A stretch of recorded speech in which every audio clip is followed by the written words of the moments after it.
So it's a year since that terrible story about the little girl who was seriously injured in Dublin city centre. Um, and she was 5 at the time, up in Parnell Square. And she's just turned 6, and her family have basically given the public an update on how she is. It is shocking to see that she's still non-verbal as she recovers a year on in. But nonetheless, they're describing her as, somebody who is sort of getting better day by day. She has been released from hospital since September and obviously is in the care of her family at home and is kind of getting there. But she's still obviously suffering a lot from what happened to her. I mean, if you remember at the time, there was a real genuine fear that she wouldn't make it. And it's been an incredible journey for that family who've had, displayed a great dignity and calm in their interactions with the media, which have been quite small, but they have given regular updates. A GoFundMe was set up for the family shortly after the incident on Parnell Square. The little girl suffered life-changing injuries, I think we can say at this stage, and an adult and another child also suffered injuries in the same incident. That incident was so highly publicised, but the family have spoken through this GoFundMe page that was set up in their honour. It's called Baróg de Colleen Beag, a hug for a little girl. And this week they sort of celebrated her 6th birthday. But you can see the incredible battle that girl has had, and also just the pride the family are taking in her. They're describing the fact that she had hoped that she could use roller skates by the time of her 6th birthday. But those plans have been put on hold, and the family say this week holds a bittersweet feeling. Our sweet girl turned 6. She had just turned 5 when all this started. She had been in junior infants for a couple of months. She had met her cousins in my hometown for the first time. She had plans for her 5th birthday. She wanted to master riding a bike in order to get roller skates by the time she was 6. We had to put that on hold.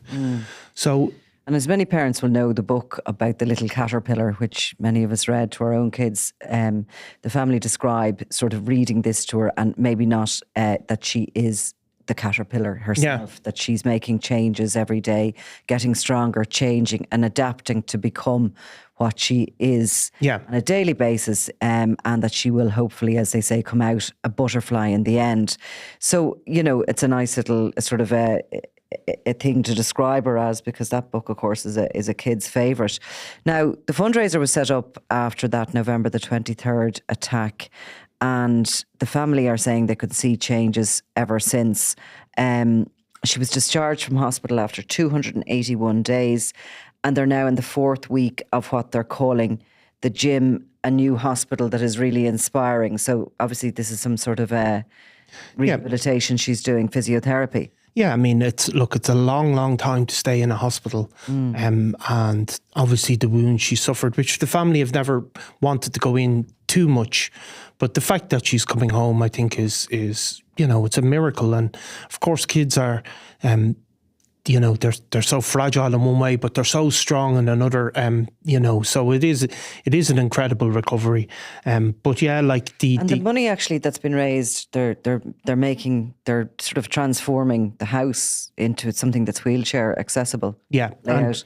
I mean, if you can... That is a very costly process. Oh, it's a hugely costly process. And of course, the state, can help people, but often fail to really, facilitate these things. That's the sad reality of the overstretched health budget. But I think they describe here what some of that money has been able to do. The family recently described how the girl was able to start a new chapter in her rehabilitation, and they described some of their hopes. The hope is that she would be able to swallow food, move her arms and legs more purposefully, and utter some more sounds. She was one of 3 children that were injured, and an adult as well on the incident. The 2 other children and were discharged a long time ago, but she's basically remained in hospital that whole time. Obviously, a child of that age, there's 2 parents. One of them effectively has to be in there nearly all the time. So even, beyond the terrible wounds suffered by the child, the burden on her parents is, must be immense as well.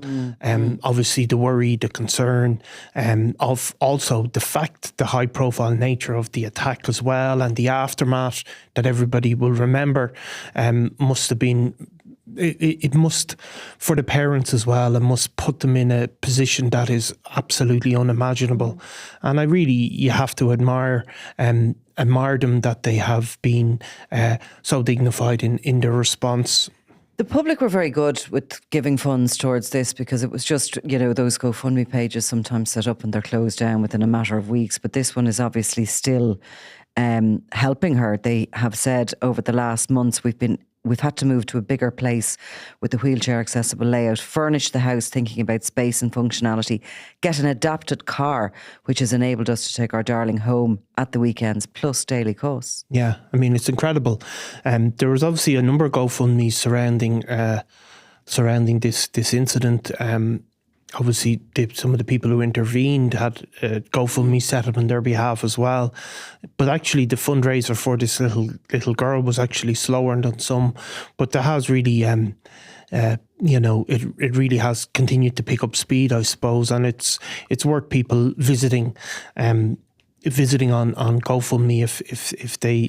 So it said so far 236,000 has been raised for the child's recovery via the Barróg de Colleen Beag fundraiser, and I wonder, would we have a link to that? Yeah, we would be sure that we have the correct one. Yeah, Barróg is the name of the teddy who's been sort of keeping a school seat warm for her during her rehabilitation. And maybe just spell that. Barróg is B-A or O for the G, D-O, Colleen, C-H-A-I-L, I for the N, Beag, B-E-A-G fundraiser. Yeah, and we can have a link for this that we'll include in our social media channels anyway, for sure.